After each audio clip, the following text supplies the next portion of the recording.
Hello and welcome to yet another episode of the Retain Podcast on the GrowthAmped podcast channel. My guest today is Kyle Berry, founder and CEO of the Kaizen marketing agency. Kyle started Kaizen back in 2018 after watching his family lose their business to bad marketing and turned this company into one that's now generated over $250 million in revenue for more than 100 clients. That origin story is exactly the kind of thing our audience needs to hear because it's the same frustration clients walk in with every day. So welcome to Retain, Kyle. Thank you. I'm excited to be here. Thank you for being here. So yeah, our show is built around one idea, real conversations with operators and growth leaders, just like yourself, who are actually in the trenches building something, no fluff, no recycled hot takes, just the stuff that moves the needle. So yeah, I'm so excited to have you and let's dive in. So let's start with your role in your story, right? You wear lots of hats as CEO. So paid marketing strategist, team builder, agency operator.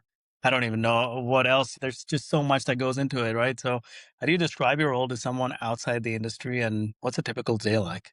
I usually want to explain my role when I'm talking to someone at first introduce. It's really just a growth marketer, right? Because at the end of the day, I am the CEO of Kaizen and I implement the vision and the mission, the core values of the company. But I am still at my soul a nerd at this marketing game and love every part about it. I'm very endowed with all of the clients and all of the activities. So it's true and true. I'm a growth marketer. But when it comes to Kaizen, my daily activities is a combination of leadership, motivation, training, and implementation. And the implementation part is solely based around my desire to see the success of every single client on our book of business. So I usually start off my mornings with a meeting or two with my staff, and I'm working with them, training them on the latest updates on, say, Andromeda and Meta, or the newest success campaigns that I'm seeing from email marketing or concepts and ideology around AI and creative direction that's happening, and keeping them on the cutting edge because as every business owner knows, you're only as powerful as the people around you. And I want to make everyone around me. And then I go from that to deep diving into the operations of the business, truly looking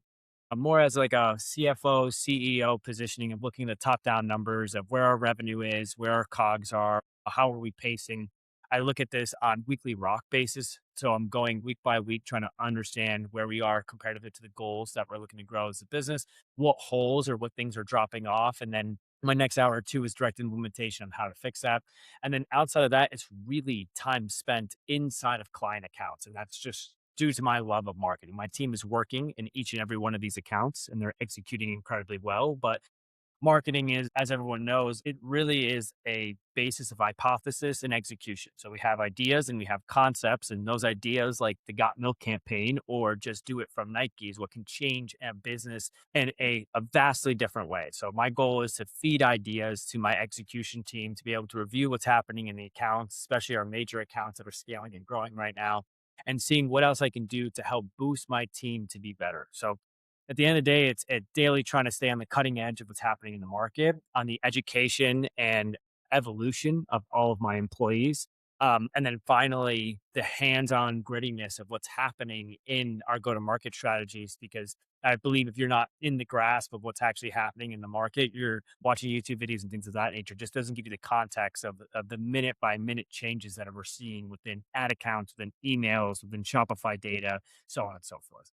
So I know when we talked about clients and employees, right? Also, you mentioned that in our last conversation that now you've got 35 employees and more than 100 clients, which is really awesome. So when you look back, right, at the 2018 version of you running everything solo, what's the biggest thing that had changed in terms of whether it's mindset or systems or structure, just to kind of get here?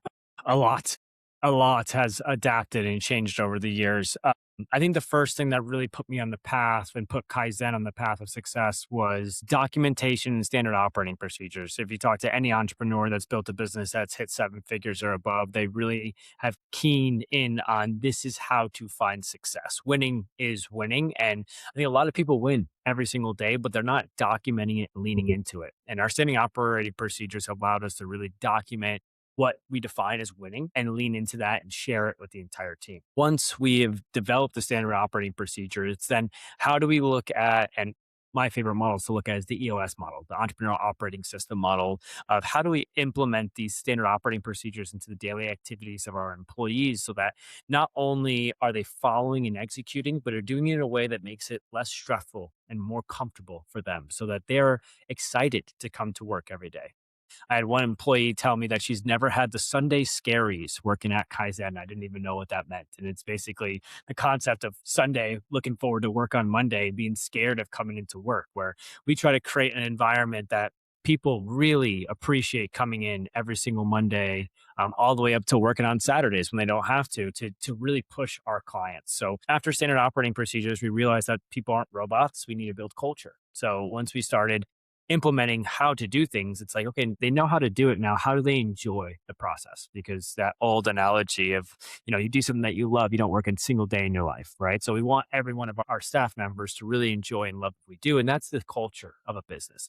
So how do you create an environment where employees are willing and open to say that they don't know or that they failed and comfortable to do so? I'm willing and open to say that I want to learn more and I want to educate myself. Excited about the information that we're sharing and actually absorb the new information and want to be on the cutting edge. And that comes from how you treat your employees. It really starts at a level of respect and then teeters down from respect to how we deliver information on a daily basis and get them to be excited about being top level marketers. So we had the standard operating procedures in place, and that's really what got us to, I would say, roughly to like $65,000 a month was the SOPs. Locking those in really locked us in there. Culture is what allowed us to get to, I would say, closer to $85,000 per month. Because once we started implementing culture, we'd noticed that the clients that we currently had started wanting to spend more time and more money with us because we were making them great money and they enjoyed the process of working with us because our staff was making it enjoyable for them.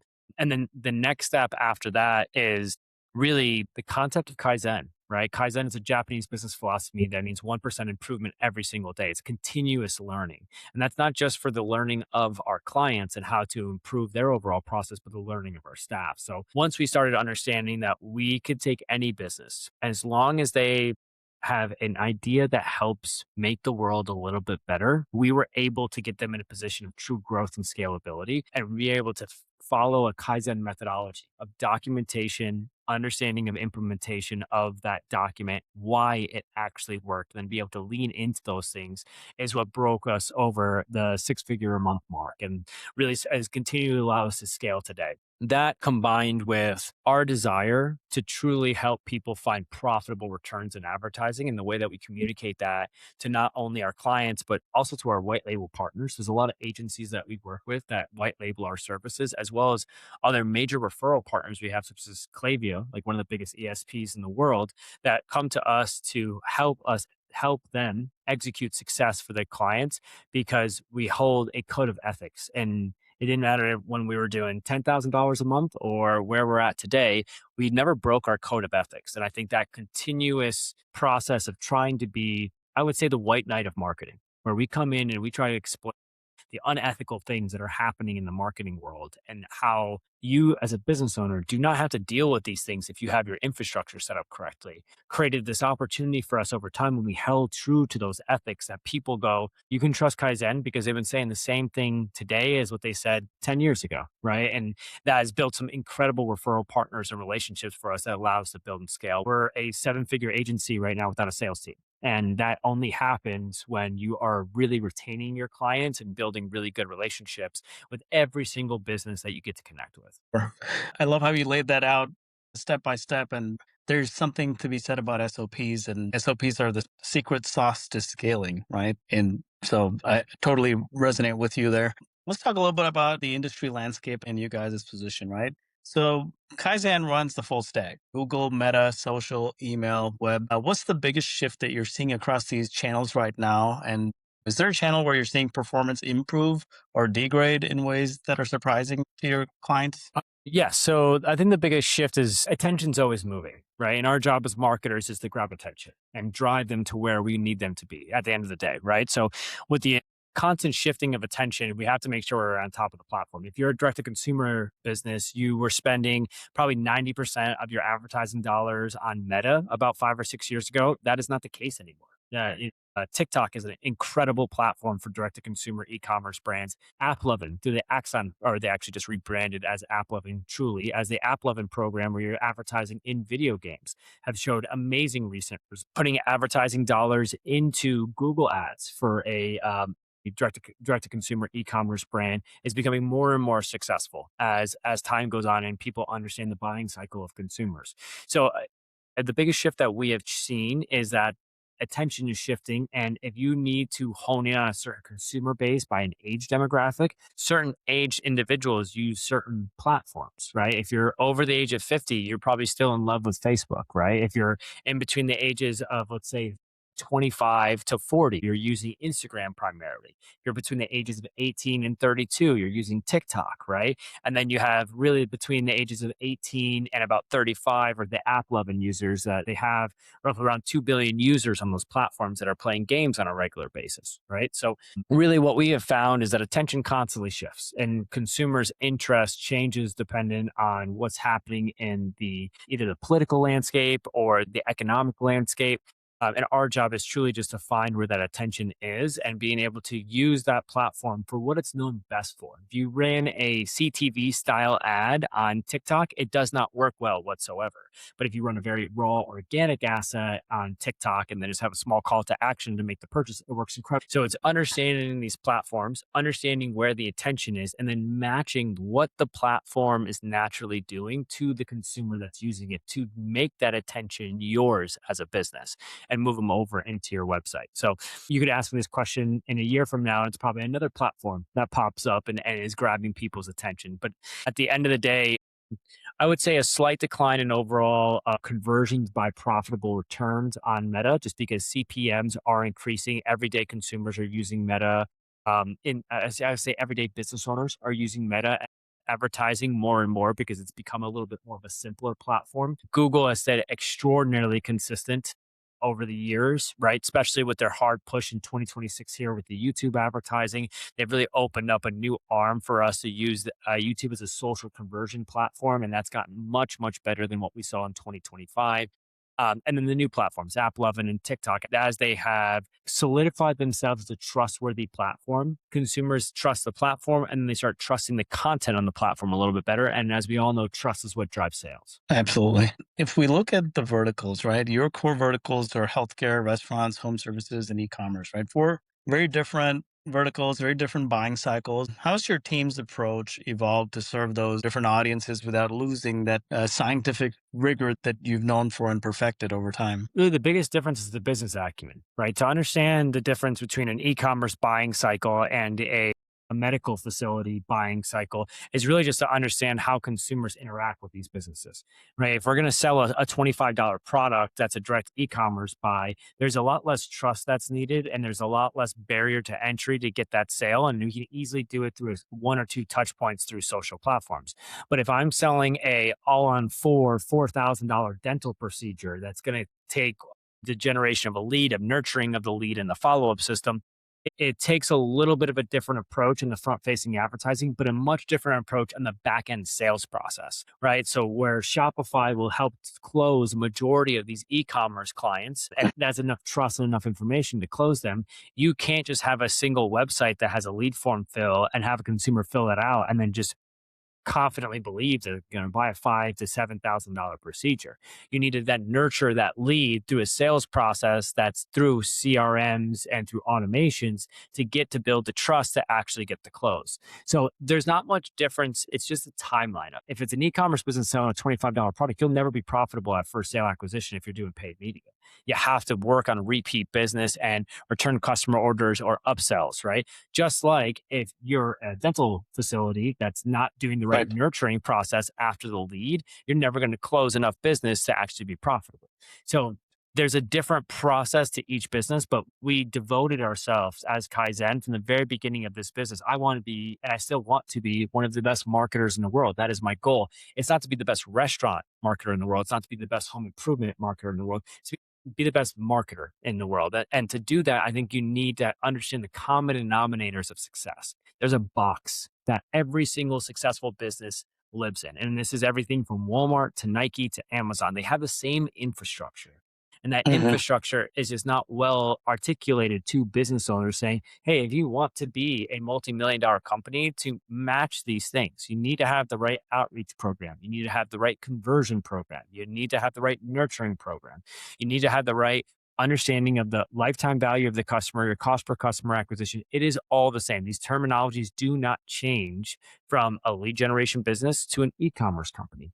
The data points might change in the conversion rates and things of that nature, but you still need to hone in as a business owner on what these data points are, because these are the revenue generating aspects as well as the profit generating aspects of the business. So really for us, it took us years. This is not a sprint. You know what I mean? We didn't find one system and just copy and paste from business to business and then hope for a 40% retention rate and then, build an agency off of it, right? We're thankfully holding about a 92.34% retention rate right now, quarter over quarter for our clients on month to month contracts. And that's the number we hang our hat on. That's what we're really proud of. And we do that by understanding the business acumen and then ensuring that we understand the customer's buying cycle through each types of these businesses. So it's really a custom made system for every single business that we work with. Over 100 clients now all have full ownership of what we call a profit generating machine in their company that works for specifically that. Right. You could copy one dental program to the next dental location,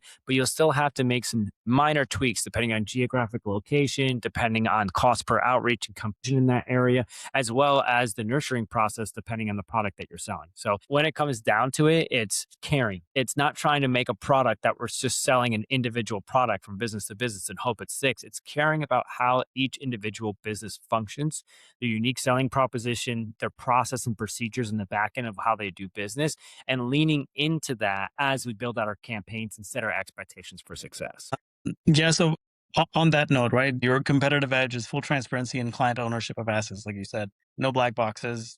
In a market full of agencies that operate, how do you find clients responding to this type of positioning? And is that the differentiator in actually closing deals? Recently now than it's ever been. So I've been fighting this fight now for over a decade. If you don't own your tracking, if you don't own your ad account, if you don't own your attribution data on the back end, you don't own 97% of the advertising dollars that you're putting out into the market. There's only 3% of the market that's ready to buy at any given time. The other 97% is being nurtured by your ad dollars. So, and we've been explaining this to people for over a decade, and they haven't quite understood it till recently since AI has become such a big deal, right? AI, especially Claude and Claude Cowork, as well as Claude Code, and now everyone wanting to dive into these platforms and use them in their business. If they don't have ownership of their tracking, if they don't have ownership of their infrastructure, you can't use these services. It doesn't Yeah. work. And what it comes to find out is that a lot of marketing agencies back in the day, there used to be agencies that would just sell leads or sell clients or sell business or drive a consumer directly to a product sale. And that's what marketing was, almost like an affiliate type structure.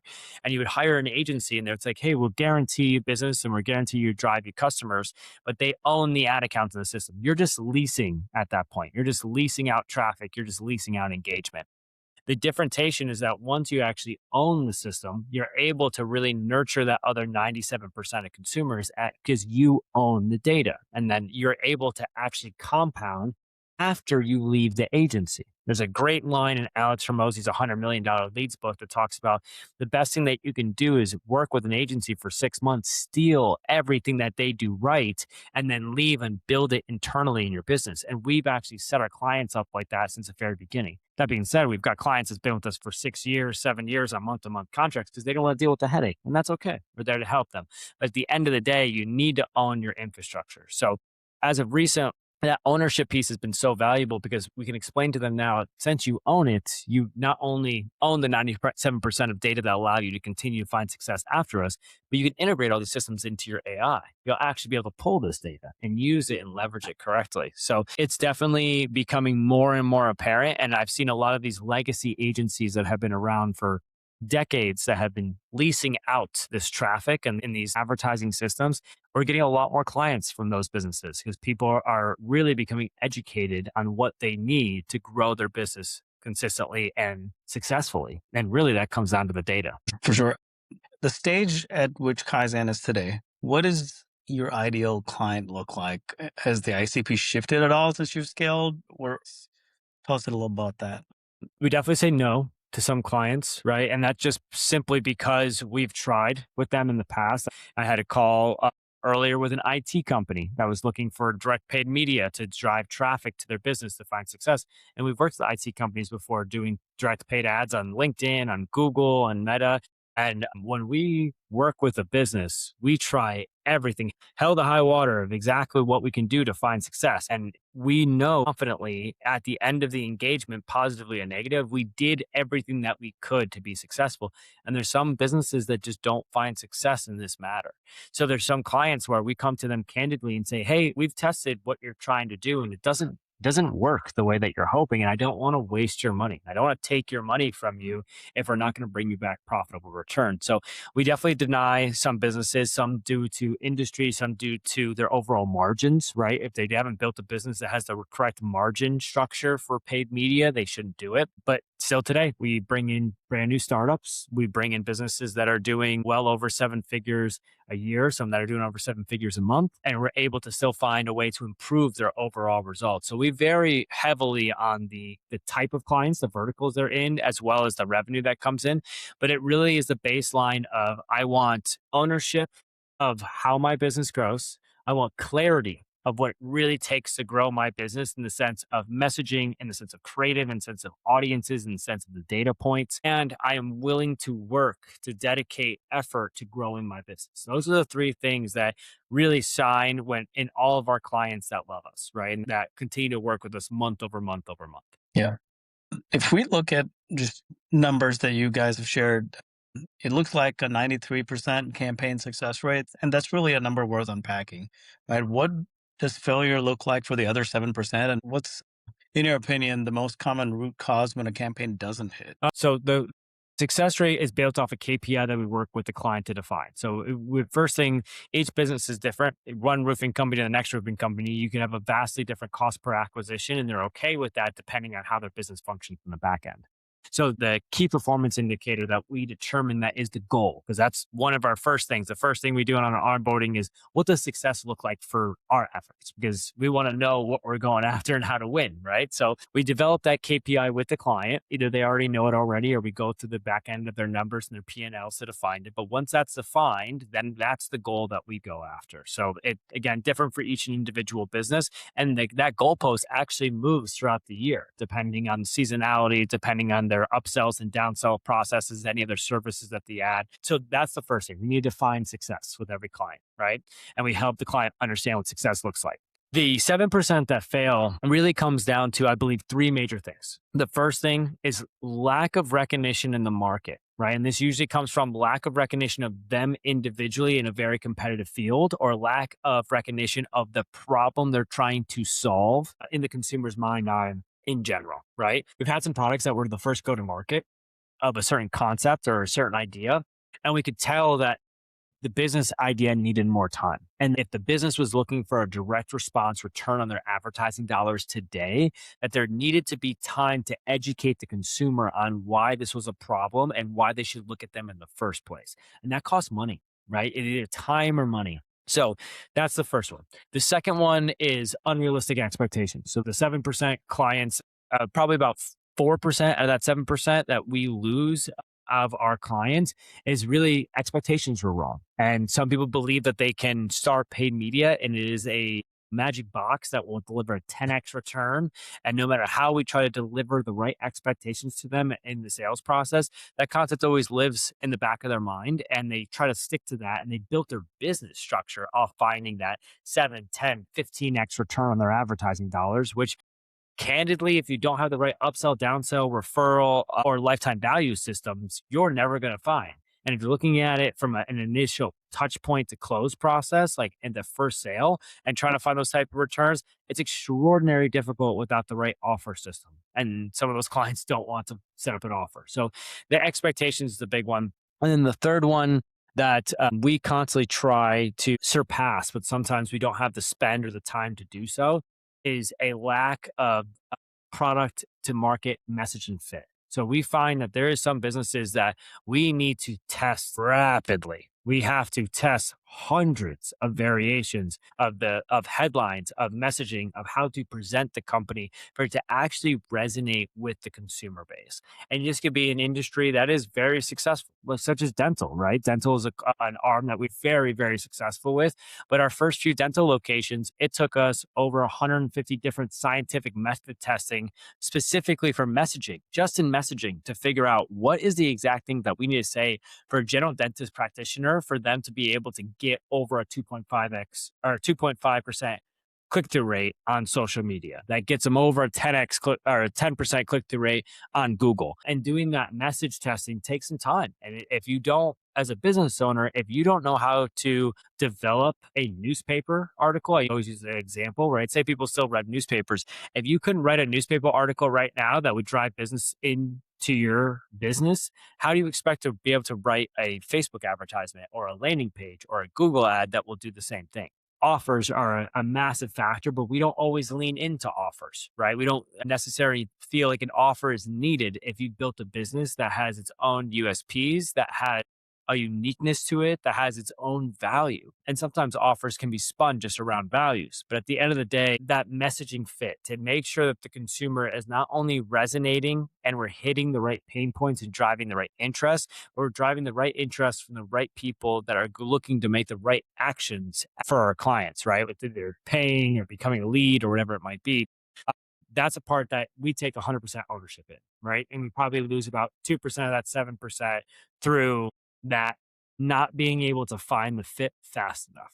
So when we look at your 12 to 18 month horizon, right? And you've got your team of 35 and your 100 plus clients, what's a constraint that, if solved, would have the biggest compounding effect on growth, whether it's talent, tech stack, or certain kind of service gap? I mean, today, if people aren't saying tech stack, they're looking in the wrong direction, right? The evolution of AI over the last 12 months have been astronomical. And I truly believe that we are slowing ourselves down for growth right now to ensure that we are staying up with the times. So going forward, we're seeing how Claude and Claude Cowork should really be integrated into everyday business practices, and how each client itself should own their Claude instance, just like they would own their Google ad account, the Google Analytics, or their Meta ad account, their Facebook page, and ensuring that we don't get left behind in this process. Because at the end of the day, Claude doesn't make any money, right? No matter what people are saying about Claude and Claude Cowork, it doesn't drive revenue for you.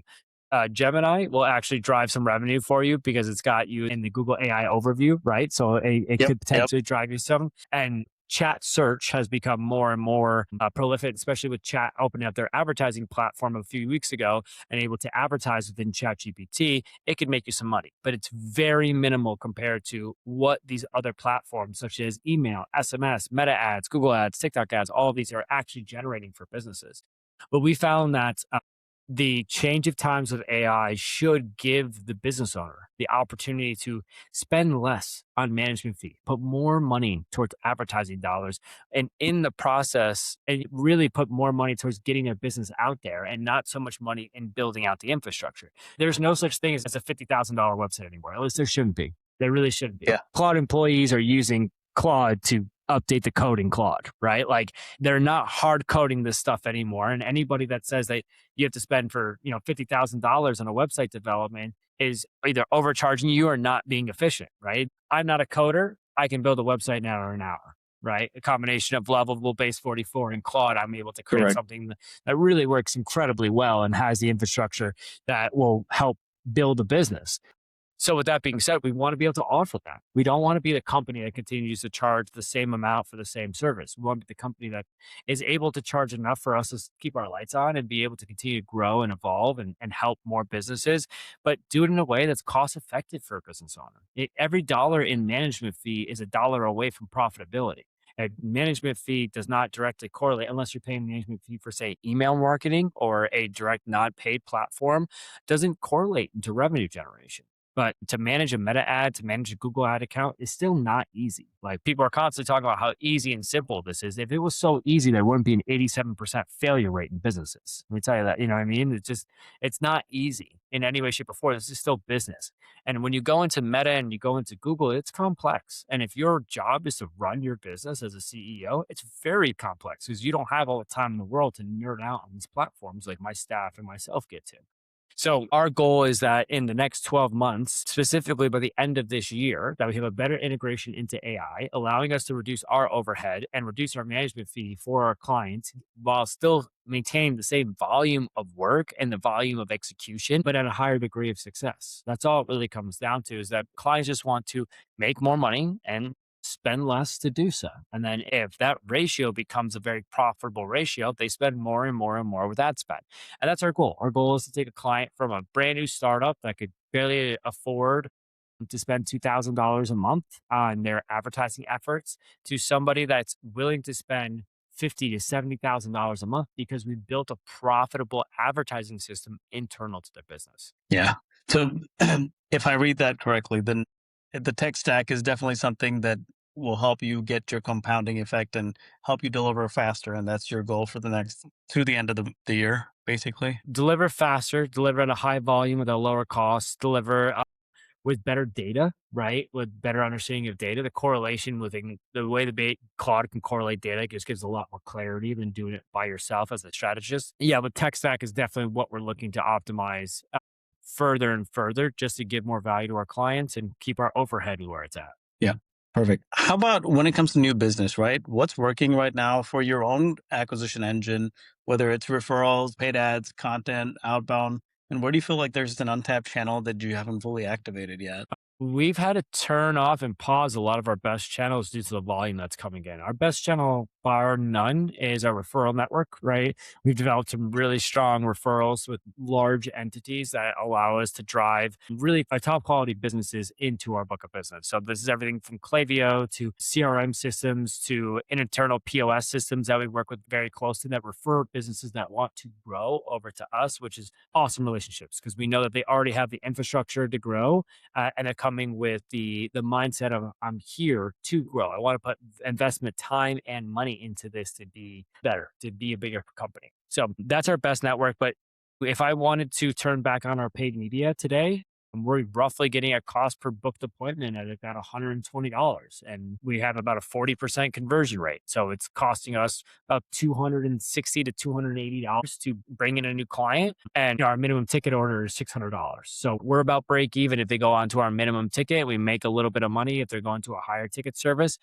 And that one is extremely powerful for us because we have a really good message. Our USP is different. Our overall value that we bring is great. And we have amazing case studies. And that all comes together to be able to put together an advertising campaign that grabs attention and drives people into Kaizen. Underneath that, we really try to educate consumers. So if you go into Kaizen, it's kaizenmarketing.agency. You sign up for our newsletter.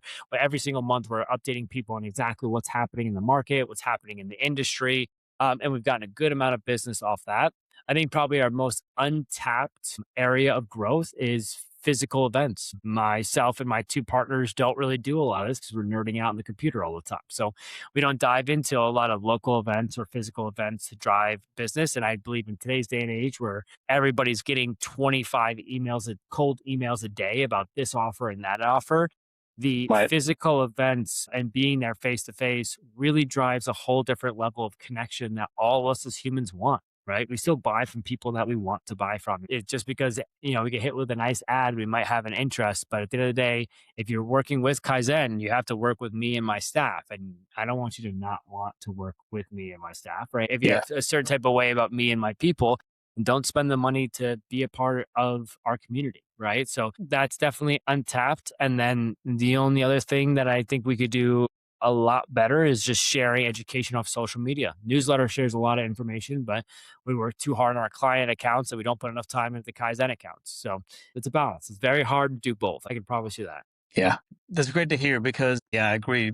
When it comes to networking events and in person events, with so much digital interaction, I think in person flavor, which used to be the way people did it, has become a lost art. And the ROI on that is way more than putting out $1,000 campaign of ad impressions that'll probably get you $1,500 or $2,000. In one day at a physical meeting, you could get enough revenue for your entire existence of your business. One real connection can drive immense amount of revenue for a company. And I'm scared of the upcoming generation that doesn't know this. You know what I mean? Everybody's a vibe coder now, but no one knows how to talk to anybody in person. So it's scary to see. Yeah. Do you guys find yourself going to these in person while the team's working, you and your leadership? We've started to. We all have families. We all have a very crazy schedule. And on top of that, I'm a professional paintball player. So I'm traveling a good bit with my family and going all over the place. But we do try to go to these events. We've gotten asked to speak at several of these events now. So that's where we'd like to be. If we're going to go somewhere, we want to help people. You know, we don't want to go to sell. We want to go to help people. So I go through every sales call in our company. I vet every client that comes in, and I still hate sales. You know, I'm not a sales guy. I'm there to help grow their business. If I can't grow the business, I'm not interested in working with them. So when we go to these in-person events to kind of wine and dine people and do stuff like that's not really us. But if we can go and speak on stage and share the information that we're learning and that helps somebody there, that's all we really care about. Yeah, for sure. With how you guys have grown, are there any repetitive operational tasks that still consume more time than they should?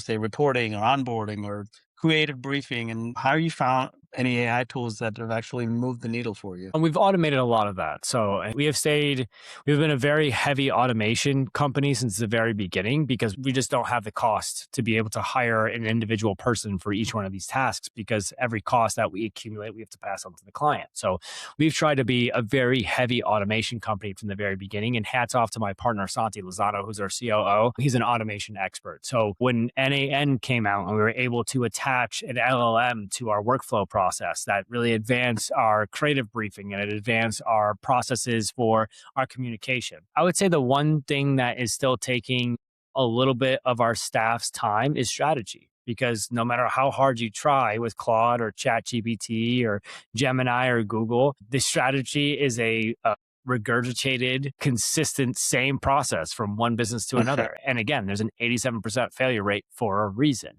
So those regurgitated concepts, they don't work. It doesn't come up with net new ideas. So we have long strategy calls with our team to influence them on how to think outside the box, how to think of outside of AI is what I've been saying recently, right? AI will give you good context and correlate data very, very well. But at the end of the day, we are marketers. And as a marketer, we need to come up with net new ideas that can't be found through AI. So that's time consuming, but I always refer back, if there's any agency owners that are listening to this, Get Scalable by Ryan Diaz is an incredible book that talks about your standard operating procedures and how to put it into an EOS system specifically for agencies. And one thing he talks about in there that I think is very powerful is that you need things that go through your automations that have human touch points for checkpoints. For someone to either physically recognize a problem or success, to physically recognize a revenue stream or what's happening in the business. Automations can streamline a business, but they also can hide a lot of things in your company that could be going wrong. And we don't want to be the company caught with our pants down because things are going wrong and our automation just keeps going and going and going.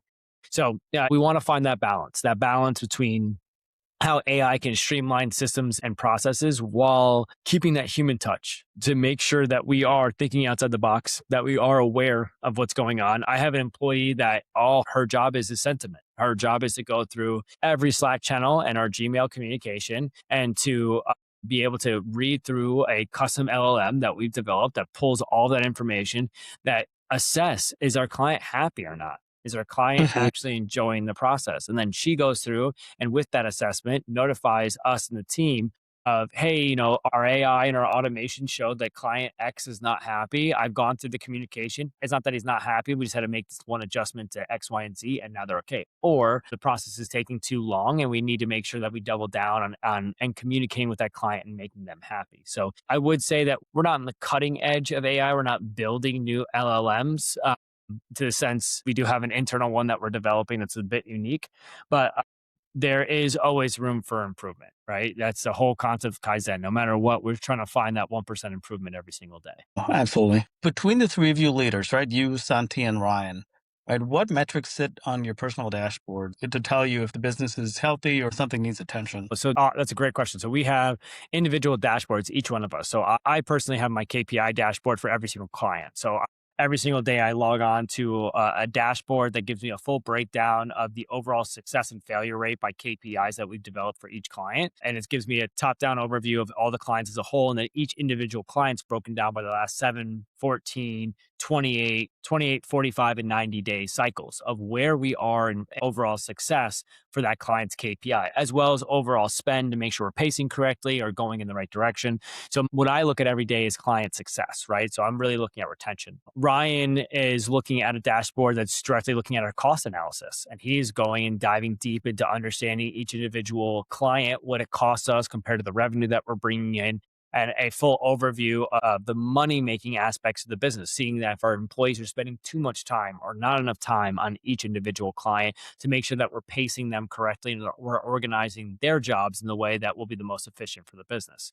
And then finally, Santi has a KPI dashboard where he's looking at the overall automations and workflows as a whole to see if anything is firing incorrectly, reviewing a combination of A and Zapier and Claude to see which automations are working at a higher capacity and what's costing us money on the tech side and the software review. And then also going through Zero after Ryan is looking at the employee basis of time allocated and effort in to understand, is our software costs skyrocketing? Do we have, which is, if everybody's using AI, if you guys haven't seen your software costs, I definitely recommend diving into your P&L and seeing where that's going if you're using Claude a lot. But looking at our software costs, looking at our miscellaneous costs, our travel costs and things like that to ensure that the business is healthy as a financial whole. All three of us have a touch point on the financials where I touch financials and I touch client success. Ryan touches financials and he touches employee overview and time allocated. And Santi touches financials and operations and communications with the team. Yeah. Since Ryan joined in 2024, right, to complete the ownership team with organic content and social, right? How has adding that capability changed what Kaizen can offer a client? And do you see any content production becoming an even bigger piece of your revenue mix moving forward? You don't get better on what you don't focus on. So that was a big thing with us, is that Santi, as the CEO, he is amazing at email. He's one of the best email marketers I've ever seen. So he handles the email arm through and through. And then the automation section where we're working with clients individually to streamline their business. And we had a focus there.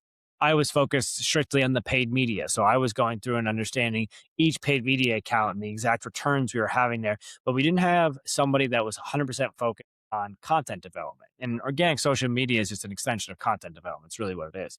So bringing Ryan in, which he has over a decade of experience on organic social media, Rolodex of content creators, and a keen eye for creative, spacing, the overall flow, everything that happens with creative has skyrocketed our creative capabilities. So we used to give creative out for free. You used to sign up for one of our meta advertising package and we would just give away our creative because we knew that we were supplying C to B level creative. We weren't very proud of it. Some of the stuff looked pretty good. Some of the stuff, I wasn't really happy with. I was amazed about what actually worked in the ad accounts, but at the end of the day, we weren't very proud of it. Ryan coming in over the last 2 years has redeveloped our content team. I mean, completely refreshed to the point where we used to have one video editor and one graphic designer. We now have 6 video editors, I think 7 graphic designers. I think we just hired our 8th. Our team produces stuff that is above and beyond beautiful. I just got a report the other day of some new creative that were top performing, and I had to send it over to the team, and I was like, "Did we make this? Is this our stuff?" And they're like, "Yeah, this is what we're building." I'm like, "This is incredible. This is beautiful story," and not just in the sense of good-looking images, but when you go into content development, you go down the deep rabbit hole of psychological manipulation through storytelling. I mean, that's what content is supposed to do. You're supposed to explain things in a way that resonates with consumers. So we've gotten really, really strong at our storytelling, at our visual capabilities. In that storytelling, AI has helped with that a great bit because a lot of our clients don't have the time to pull out their phone and give us raw content. So we now have the ability with the combination of AI and focus on our creative team to develop assets that a small mom and pop shop that's spending $2,000 a month would never, ever been able to receive a few years ago is now receiving production level content with pennies on the dollar. So do I believe it's going to be a massive part in our business? I believe that content is a necessity for growth. And if you can't represent the business correctly, you won't be able to grow the business correctly. So will it continue to grow with Kaizen? 100%. Do I plan on selling just content packages to sell content packages? No, not in any way, shape, or form. I only want to work with clients if we're actually directly able to affect their top line That's good. revenue and their top line profitability. That's our goal through and through. Yeah. If you look at the next 3 to 5 years, right? What does the future look like for you guys? And are you building towards a specific scale, a niche, or a new capability? And what kind of strategic partnerships do you feel are essential to get there? The way we constantly have this conversation, we're in a very weird point at this comment at this day. At today, we're in a very weird point because we're at the point where we are recognized with all of our clients and everyone we talk to as one of the best agencies in the world for building out the infrastructure for their business, giving them clarity, ownership, and finding a small degree of success very, very early and then being able to compound on that. And with that compounding, that's what we really started off as. We were this, again, this white knight that was coming in and say, you need to own these systems. We will build these systems internal to your business. We'll guarantee you ownership, all of those things. But since we've really been doing this for so long, we have clients that we've scaled from $300,000 annually to 5.4 million and beyond. We have clients that have come into us now that we're doing 1 to 2 million, that we got them up to 10 million, and we're still scaling them larger and larger and larger. So we're at a point now in the business where there's clients that demand more from us, that they want more from us, and they want to be really handheld in the process. So we're contemplating how to take the business in the long run, to own that small to medium sized market and be able to be, again, that white knight that comes in and solidifies the ownership and allows them to grow, or to be the company that becomes a true growth partner where we're a fractional CMO, where we're coming in and we're daily diving into their P&Ls and we're looking at the deep data of the revenue of their business, which are two vastly different things. Like one of the main things that I ask in a sales call is, are you looking for someone to implement a growth program in your business? Or are you looking for a CMO that will define the growth program, define what your business is, define how to position your company? Those are two vastly different things. I think a lot of people come to marketing agencies actually hiring a service, right? So there's a differentiation between those things. But I think for the horizon for the next 3 to 5 years, it's a combination of those two. I would like to spin off Kaizen in two different directions, where there's Kaizen marketing agency, what we have today as that white knight that helps infrastructure development, that helps ensure every business is in the perfect position to grow their company. And then Kaizen growth partners that is designed to sit down with the client and be a fractional CMO to embed employees into their business so they have real ownership of not just the infrastructure, but the entire process of growth in their business, and then be able to be there to hold their hand, train them, and teach them on the next level of what growth takes, going from $100,000 a year to $1 million a year to 10 million to 100 million. Yeah, for sure. The differentiation is quite a bit when you talk about it's kind of like, do you want the fish or do you want to learn how to fish? Yep. Yeah. Yep. As we kind of get towards the end of this, I just want to say this has been the kind of conversation that our audience loves. A founder story, honest numbers, real operational texture, if you will. A couple things before we wrap up, right? Is there anything that you're working on right now, whether it's a service, a campaign, or a piece of content that you'd like to give a shout out to or point our audience towards? Yeah, everyone should set up Claude, right? Everyone should have a Claude account. Claude is not going to grow your business, but it'll give you clarity that you've been looking for in your company if you care for clarity, right? And not all people do, but the MCP connections in Claude allow for direct integration from everything from your Facebook advertising, your Google advertising, to QuickBooks and to Stripe and Shopify and all of the actual data that leads to revenue. So you have a single source of truth. And if you don't know this already, your platforms are lying to you. Meta reporting dashboard is so inaccurate. It's not even funny. Shopify's reporting of attribution of where the sales are coming from is extraordinarily inaccurate. Google Analytics is not accurate whatsoever. Even if you bring in third-party attribution tools like Triple Whale and Northbeam, those platforms don't directly talk to Meta and Shopify. Even though it gets clarity on the data and that single source of truth, it doesn't share the information well to give clarity on the creative or creatively on the inventory. So using Claude to bring all these tools together give immense level of clarity. So I would definitely lean into Claude. I would lean into ensuring ownership of each piece of that box that we referred to previously, which you have to own your website, you have to own your DNS server, that's base level, you have to own your social media profiles, and then you have to own your tracking, and you have to own an ESP for email and SMS. You have to have this entire system owned internal to the company. We highly recommend Klaviyo for email and SMS. They're not only our partner, but an incredible platform for clarity, for outreach, to ensure you're not hitting the spam folder and everything else when it comes to email, as well as keeping a low cost when it comes to SMS and your overall list health. And then I do highly recommend that you treat these social platforms like the next brick and mortar location that you would set up. Yeah, you would never set up a business and not put up a sign, not put up any signage in the location, not put up lights, not cater to it, not nurture the process of developing it. And the funny thing is, just because these platforms are free, people don't put the emphasis on them like they should. The reason you put so much emphasis in that building is because you are spending so much money on that platform to build out that infrastructure that you feel like you have to do everything to make it successful. If you came in with that same mindset on your social platforms, you would see immense level of growth in those social platforms, which leads to direct revenue generation to your business. And I think the last thing is own your data. Like, you really got to own the data of the business, which means if you have a website and it's currently active and live and you don't have a Facebook pixel on that thing. Facebook pixel has been around for 15 years, people. Like, every single page website that's ever developed should have a Facebook pixel.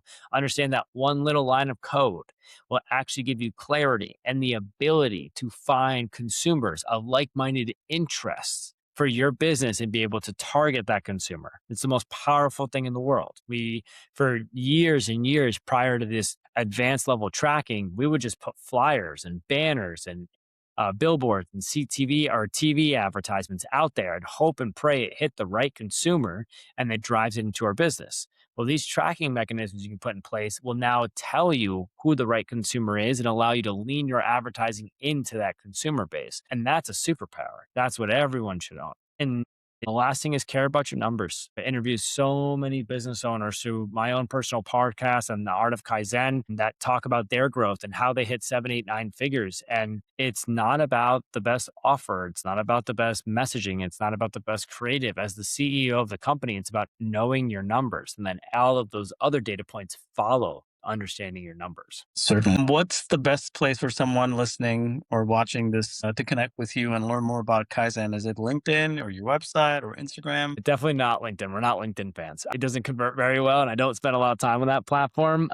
There's been a lot of a lot of B2B sales on LinkedIn, and I've gotten just absolutely fed up with it. And the website's gonna be the best bet, and then Instagram. So on the website, it's kaizenmarketing.agency, and then for Instagram, it is kaizenmarketing.agency, the same as well. Sorry, I just had to double check that to make sure I didn't mess that up. We post really good content on there that's just updates of how we're finding wins and success for our clients, as well as some educational content that'll help you better understand these platforms. That's going to be probably the best place for you to connect with us. But you can always email me directly. My email is kyle@kaizenmarketing.agency with any questions, any ideas, or any concepts that you might want to brainstorm to figure out how to grow your business. Again, I am a nerd at this. I love doing this every single day. And if I can help one business owner every day just find some improvement, 1% improvement in their business, it makes me a happy man. Thank you. Thanks for taking the time to sit down with us and just kind of unpack some of this because there's so much to learn. And the road to success, right, goes through some very interesting mile markers that people don't think of. Like you said, are you going to set up a business and not have a sign on the storefront? And so when you translate this to an online presence, I think that's when it starts to resonate that, hey, we did a great job putting our offer together or our portfolio together. Now we need to build an offer and build our messaging. So thank you for your time and for just being totally on the straight and narrow with us and helping our audience. Thank you, Anna, and the GrowthAmped team. If you guys are listening to this, just all I hope is that you're pushing for a better tomorrow and understand that any business that is out there that's willing to help the world be a better place, you have the opportunity to find your financial freedom. You're able to find the ability to actually grow that business. You just have to find the right way to sell it. And selling is not just through your internal sales process, it's your messaging on your website, it's your messaging on your creative. It all comes together of how you present yourself to the world. And I hope every business owner out there that's trying to make the world a little bit better place finds success. Thanks, Kyle. We hope to bring you on in a different season when things are, equally or more exciting. So appreciate you being with us today. Thank you. I appreciate it. Yeah. Thanks.